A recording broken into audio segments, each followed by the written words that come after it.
মিডিয়াকে নিজের অবহেলার জবাব দিলেন সাব্বির রহমান। প্রথম টেস্টের আগে মুশফিককে নিয়ে দুঃসংবাদ পেল বাংলাদেশ জাতীয় ক্রিকেট দল, এবং প্রথম টেস্টে 3 পেসার খেললে বাদ পড়বেন কে?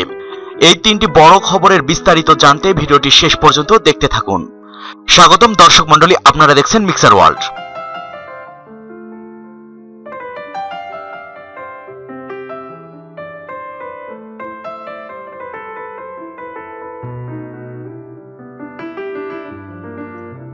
বাংলাদেশ জাতীয় ক্রিকেট দলে সাব্বির রহমানের জায়গা এখনো পাকাপোক্ত হয়ে ওঠেনি।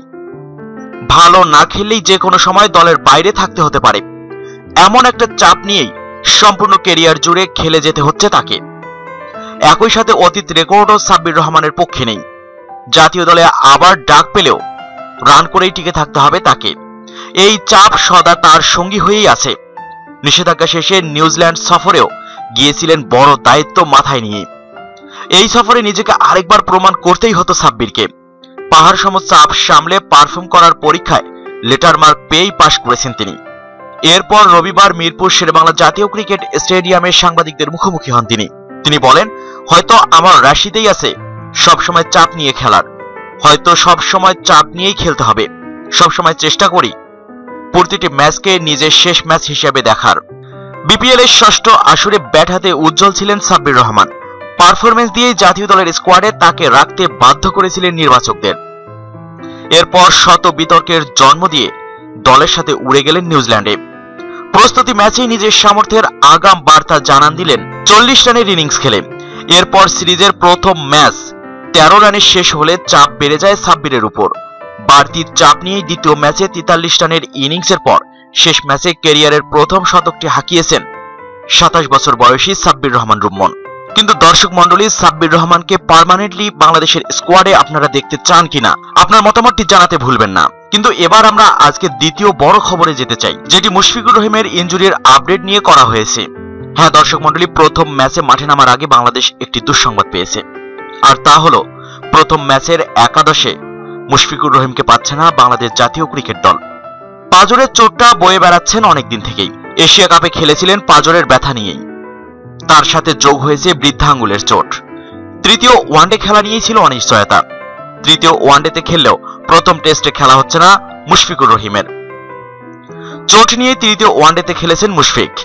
তৃতীয় ওয়ানডের আগে অনুশীলনেও দেখা গিয়েছিল তাকে। ব্যাটিংয়ে নেমে করেন 17 রান। অবশ্য ম্যানেজার খালেদ মাসুদ পাইলট জানিয়েছিলেন স্ক্যানে খারাপ কিছু ধরা পড়েনি।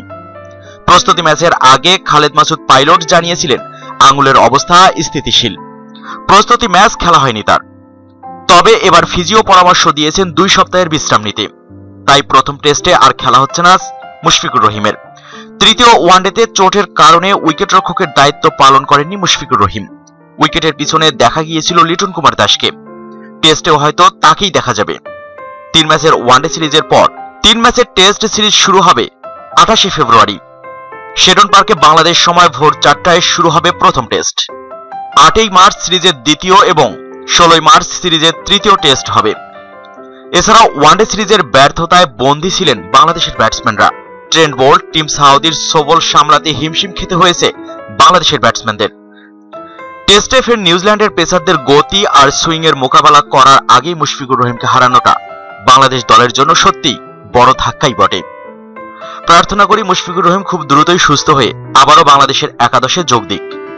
এবার মুশফিকুর রহিমের চোটের খবর বাদ দিয়ে চলুন আজকের শেষ খবর এবং প্রধান খবরে আমরা যাই, যে খবরটি বাংলাদেশ নিউজিল্যান্ডের টেস্ট সিরিজ নিয়ে করা হয়েছে। মূলত পেসারদের নিয়েই আজকের এই আয়োজন। ওয়ানডে ম্যাচে মাশরাফি মুর্তজা বোলার হিসেবে থাকেন এটা নিশ্চিতভাবেই। তার সাথে থাকেন মুস্তাফিজুর রহমান। এই 2 তারকার সাথে অন্য কোনো বোলার থাকলে সেখানে চলে আসে নির্বাচন। নির্বাচকরা সিদ্ধান্ত নেন কে খেলবে। তেমনি টেস্টে বাংলাদেশের পেস বোলিংয়ে নিশ্চিত হলেন একজন, তিনি হলেন মুস্তাফিজুর রহমান। মাশরাফি না থাকায় এখন আর দ্বিতীয় কোনো পেসার নিশ্চিত না। নিউজিল্যান্ডের বিপক্ষে টেস্ট সিরিজে তাই মুস্তাফিজুর রহমানের পর দ্বিতীয় পেসার কে হবে সেটা অনিশ্চিত। তবে যেহেতু সিরিজটি নিউজিল্যান্ডের মাটিতে, তাই 3 জন পেসার থাকা নিশ্চিত। বাংলাদেশের স্কোয়াডে এখনো 4 জন পেসার আছেন, আবু জায়েদ রাহি, ইবাদত হোসেন, মুস্তাফিজুর রহমান এবং খালিদ আহমেদ। এই 4 জন পেসারই আজ প্রস্তুতি ম্যাচে বোলিং করেছেন। 4 জনের মধ্যে 3 জন ভালো করেছিল, খরুচে বোলিং করেছেন 1 জন। মুস্তাফিজ 5 ওভারে 9 রান দিয়ে 1 উইকেট নিয়েছেন। আবু জায়েদ রাহি 3 ওভারে দিয়েছিলেন 34 রান। খালিদ আহমেদ 3 ওভারে দিয়েছেন 8 রান। ইবাদত হোসেন 1 ওভারে 4 রান দিয়ে নিয়েছেন 1 উইকেট। এখন যদি 4 পেসার নেওয়া হয় একাদশে তাহলে তো 4 জনই থাকবেন, কিন্তু আমি আপনাদের বলতে চাই 4 পেসার একাদশে থাকার সম্ভাবনা খুবই কম। যদি 4 জন পেসার নেওয়া হয় তাহলে ব্যাটিং শক্তি দুর্বল হয়ে যাবে, তাই 3 জন পেসার খেলানোর সম্ভাবনাই বেশি। আর যদি 3 জন পেসার নেওয়া হয় সেক্ষেত্রে মুস্তাফিজুর রহমান নিশ্চিত। নিউজিল্যান্ডের মাটিতে গতিশীল বোলিং এর জন্য ইবাদত হোসেন থাকতে পারেন একাদশে। লড়াইটা হবে আবু জায়েদ রাহি এবং খালিদ আহমেদের মধ্যে। এই দুজনেই আবার বিপিএল এ দারুণ বোলিং করেছেন, কিন্তু আমার যদি পার্সোনাল মতামত জানতে চাওয়া হয় তাহলে আমি খালিদ আহমেদকে সাপোর্ট করব, কারণ আবু জায়েদ রাহির তুলনায় শারীরিক গঠনের দিক থেকে খালিদ আহমেদ অনেকটাই এগিয়ে।